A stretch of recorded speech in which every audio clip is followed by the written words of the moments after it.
Hell Maiden is a game I've been anticipating for a while now, and it's entered early access. Usually I prefer waiting for a game's full release, but I was just too excited and I had to get my hands on it ASAP. And I figured this was an excellent opportunity to discuss the game so far, so viewers can learn if it's the sort of thing they'd like to pick up for themselves. Hell Maiden is made by Astral Shift, who you may know from their previous works, Little Goody Two Shoes and Pocket Mirror. However, this time they've shifted away from their previous game's puzzle-solving genres and have instead looked towards another indie smash hit for inspiration, Vampire Survivors. If you are familiar with Vampire Survivors, Hell Maiden will be like riding a bicycle. If you aren't, let me explain the gameplay a bit. It's sort of like a bullet hell mixed with a shoot 'em up, wrapped up in a roguelite. You run around hell as Dante, dodging enemies as you pick up loot. Meanwhile, your weapon will automatically attack in brief intervals. There is no press B to attack, your weapons will fire off on their own. An interesting change between this and Vampire Survivors, though, is that you can actually direct your attacks this time. You can use the cursor to point your attacks wherever you may want to fire towards, which can be a help when facing down boss encounters. You start with one weapon, but you can hold up to 4, all of which can have a series of upgrades added to them, represented as a hand of cards. When you level up, you can choose from a selection of modifiers to make your weapon faster, stronger, poisonous, you name it. This is the most fun part of the game, if you ask me. Make poor choices and you'll find yourself floundering, but if you use your cards right, you end up feeling unstoppable, which is good, because as a roguelite, the game can be pretty tough. Astral Shift's previous games already featured some bosses that could feel a little unforgiving at times. Mistakes are costly and you need to play well to succeed. Relying on luck won't get you anywhere, which lends itself well to this sort of gameplay loop. Start a run, die, upgrade your stats, start again. Dying is infuriating in the perfect way that has you go, just one more try, because losing is clearly on you. Enemies are tough, but if you dodge properly, upgrade your hand well, and learn to focus, you know you can go back and beat that boss. Oh, bosses. That's something I should mention. Another thing that helps differentiate Hell Maiden from Vampire Survivors is the introduction of boss fights. The way how it works is, you get 10 minutes to run around and level up as much as you can. During that time you will get presented with some sort of story-relevant quest that can range from saving a poet to fighting a mini-boss. Then, at the 10-minute mark, the boss shows up and you fight. It's important to note that, at least so far, other enemies don't show up during boss fights, so you can't rely on the little goobers dropping healing items here.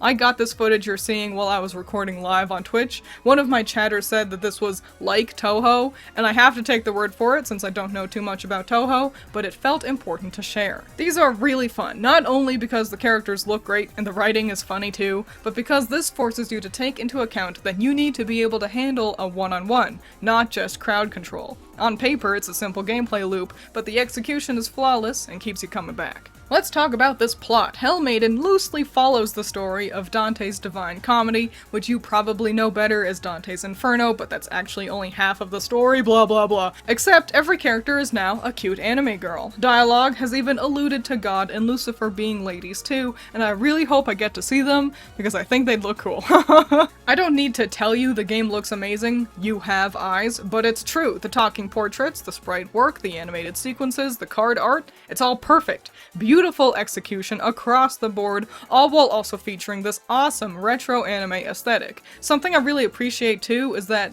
this isn't a gooner game. All the characters are ladies, but they aren't sexualized here. There is no weird, pervy fan service, which is awesome. I can have all this fun without feeling excluded as a person who likes men instead. The girls are cute and cool, while also being a game you don't have to hide your screen when others are around. These character designs are also so fun. I'm thinking of making a whole video dedicated to analyzing them, so subscribe and like the video and all that jazz if that sounds like something you want to see.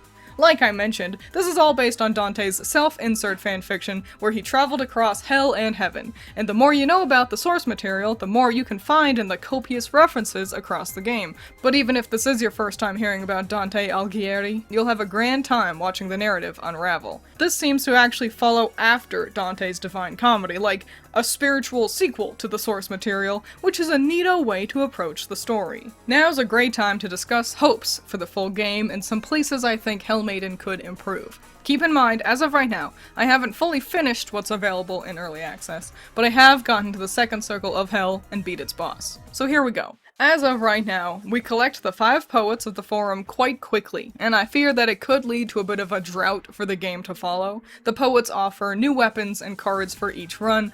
Unlocking these is exciting and changes up how you play.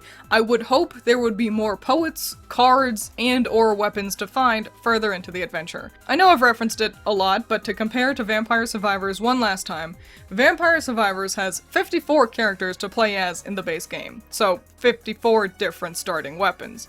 I'm not saying we need 54 poets, especially since each poet has a handful of different weapons at their disposal, but we definitely still need more to unlock after level 2. Especially since it seems we'll be adventuring across all 9 circles of hell. You can find all the gates around the forum, though one is broken. They've done a great job differentiating Limbo and Lust so far, with different enemies and new environmental hazards to look out for. I hope they continue this trend for all 9 levels. And of course, more levels of hell means more bosses to fight. Currently, we've only got 3 bosses: Minos, Lebicoco, and Scarmiglione. However, Coco and Scarmi are members of the Malebranche, a group of 12 devils who, in the original Divine Comedy, punish corrupt politicians. Virgil brings up how these two are at the bottom of the group's totem pole, meaning I hope we get to see all 12 of them. I know this is a lot of characters to expect, but the art's so good. Also, I would want to voice one. And I know it's too late for that, but Astral Shift, please let me audition to be in your next game. Please. And finally, some places the game could improve. The reticle for your cursor is really easy to lose. I think it might behoove the game to make your cursor brighter while traversing hell. I think gold and black would be a striking, easy to see option. Similarly, there's a lot of red and pink in Lust. I wish the succubus's heart attacks were a different color. Not only does my brain think healing item when I see the big red hearts, but also in the midst of similarly colored enemies, they just start to blend in. Swapping to a deep purple might be good, I don't know. I'd love more reasons to return to layers after unlocking new ones. Give the player things to find in these wastelands. Encouraging exploration would do the game wonders. I had to figure out this 10-minute time limit for myself. Explaining that mechanic can help let players know what to focus on after, for example, rescuing Horus, because I spent that time running around looking for an exit or something for my first go-around. The animations that play when you cast a spell are beautiful, but also, I wish I could skip them. Now, you can turn them off in the settings, but I don't want them off. I like these, I want to see them, but when I'm casting my 5th spell of a run, I want to be able to skip it, because at that point I have seen it. And well, that's it. I highly recommend checking out Hell Maiden. It's fun and fresh with a stellar art style and gripping narrative. I'm having tons of fun with the early access, and I eagerly anticipate the full release. Don't be afraid to share your thoughts that you may have below, and I'll see you next time. Fun fact, I've recorded like 10 takes of me trying to say Dante's last name correctly, and I none of them sounded right. So do know that I tried. And I'm really willing to accept the fact that I failed. Watch me still get people making fun of me. If you get to this part of the video, let me know which one of the poets is your favorite. I want to know which one your favorite design is, and which is your favorite weapon, if you've played the game, which you should. Personally, I really like Homer's design, but I do like Virgil's weapon the best so far. So, there you go. And that's the video. Okay, goodbye.